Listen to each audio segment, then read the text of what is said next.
बुराड़ी विधानसभा के वार्ड 7 की भाजपा प्रत्याशी उर्मिला राणा के चुनाव कार्यालय का उद्घाटन हवन पूजन के साथ किया गया। इस मौके पर भारतीय जनता पार्टी के सांसद मनोज तिवारी पहुंचे। भाजपा नेता मनोज तिवारी ने रिबन काट कर कार्यालय का उद्घाटन किया। इस दौरान वार्ड के लोग भी भारी मात्रा में कार्यक्रम में मौजूद रहे। वार्ड 7 में भाजपा कार्यालय का उद्घाटन विधि विधान के साथ किया गया, जहां से अब चुनावी जीत की रणनीति तैयार की जाएगी। कार्यालय उद्घाटन के दौरान भाजपा उम्मीदवार उर्मिला राणा ने जनता के उत्साह को देखते हुए अपनी जीत को पक्का बताया। उन्होंने कहा कि दिल्ली सरकार ने इस वार्ड की सबसे बड़ी समस्या पर पिछले 5 सालों से कोई ध्यान नहीं दिया। नांगली पूना से इब्राहिमपुर की लाइफलाइन कही जाने वाली मुख्य सड़क का जर्जर होना यहाँ के लोगों के लिए सबसे बड़ी समस्या बना हुआ है, जो कि दिल्ली सरकार को बनानी थी, लेकिन अब तक इस बाबत कोई काम दिल्ली सरकार की तरफ से नहीं किया गया। वार्ड नंबर 7 कादीपुर में भाजपा कार्यालय के उद्घाटन के मौके पर पहुंचे सांसद मनोज तिवारी ने दिल्ली की आम आदमी पार्टी सरकार को आड़े हाथों लेते हुए कहा कि दिल्ली सरकार ने जो फ्लड के जो भी नाले हैं उनकी स्थिति बहुत ही दयनीय है। देखिए, पूरी दिल्ली में, इस वार्ड में भी, कादीपुर में भी और पूरी दिल्ली में भी हमारे कार्यकर्ता बहुत एकजुट हैं और हमें पूरा विश्वास है कि जो उत्साह हमें दिल्ली के अंदर से मिल रहा है, नागरिकों से मिल रहा है, भारतीय जनता पार्टी को दिल्ली के लोग पुनः आशीर्वाद देने जा रहे हैं। क्योंकि दिल्ली की जनता ने देख लिया है कि अगर विपरीत परिस्थितियों में भी दिल्ली को किसी ने बचाया तो एमसीडी में भाजपा के होने के कारण रहा। आप एक छोटी सी बात सोचिए, अगर एमसीडी में बीजेपी नहीं होती तो आज ये स्कूल के सामने, मंदिर के सामने, मस्जिद के सामने, गुरुद्वारे के सामने, गिरजाघर के सामने ये शराब की दुकान खोल दिए होते। तो एक लाइन के बाद तो नीयत स्पष्ट हो जाती है कि हम पार्क नगरी बनाने में लगे हुए हैं, आप हमारा फंड रोकने में लगे हैं और ऊपर से शराब नगरी बनाना चाहते हैं। हम ऐसी स्थिति में हम तो जान पे खेल गए। बड़े बड़े गुंडों बदमाशों से, बड़े बड़े माफियाओं की धमकियां आई हमको, फिर भी हमने कहा कि हम स्कूल के सामने, मंदिर, मस्जिद, गुरुद्वारा, गिरजाघर के सामने हम शराब की दुकान नहीं खोलने देंगे। चाहे जिसको गोली मारना है मनोज तिवारी को मार ले। मनोज तिवारी जिंदाबाद। तो ये हमारी एक नीयत थी और उनकी नीयत क्या है आप देख लीजिए।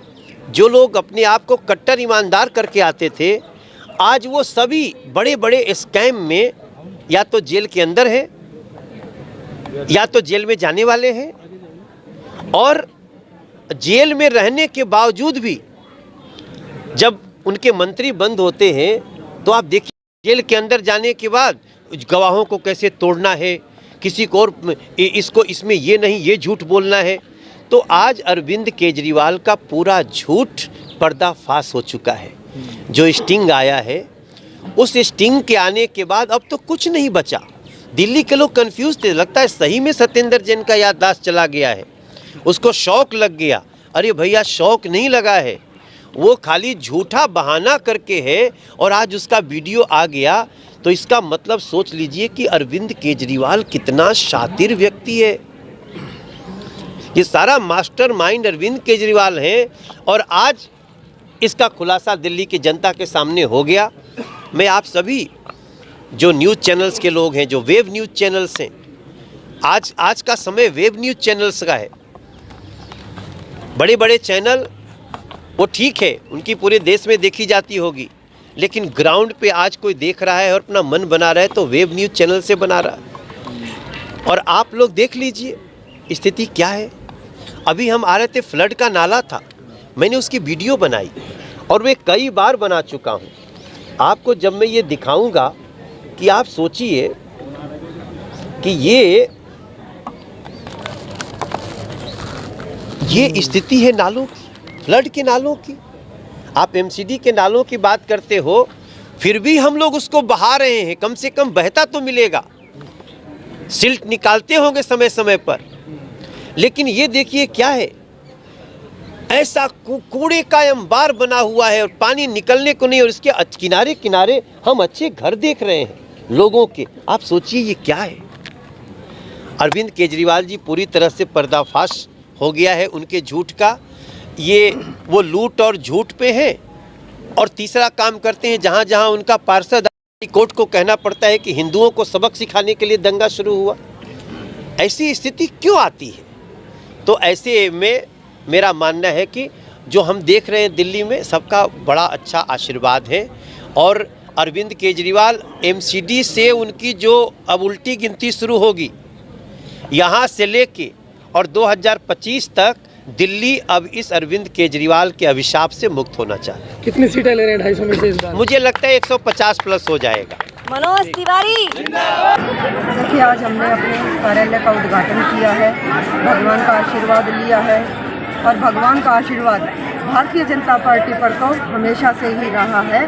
आज हमने ये उद्घाटन किया। मेरे यहाँ पर मेरे पूरे क्षेत्र के सभी ग्रामवासी, कॉलोनीवासी यहाँ पर आए और उन्होंने मुझे हृदय की गहराइयों से मुझे आशीर्वाद दिया। जीत को कितना तय मान रहे हैं और किन मुद्दों को लेकर के आप जनता के बीच जा रहे हैं दिल्ली? भारतीय जनता पार्टी की जीत तो निश्चित है, तय है, उसमें कोई दो राय नहीं है। लेकिन मुद्दे भी यहाँ पर हमारे जो लाइफ लाइन है कादीपुर की, नंगली से लेकर इब्राहिमपुर तक की सबसे बड़ा मुद्दा, और हमारे वृद्धाओं के लिए मुद्दा उनकी पेंशन का, हमारे परिवारों का मुद्दा राशन कार्ड का, जिसने हर आदमी को ये मैनिपुलेट किया कि ये काम निगम का है।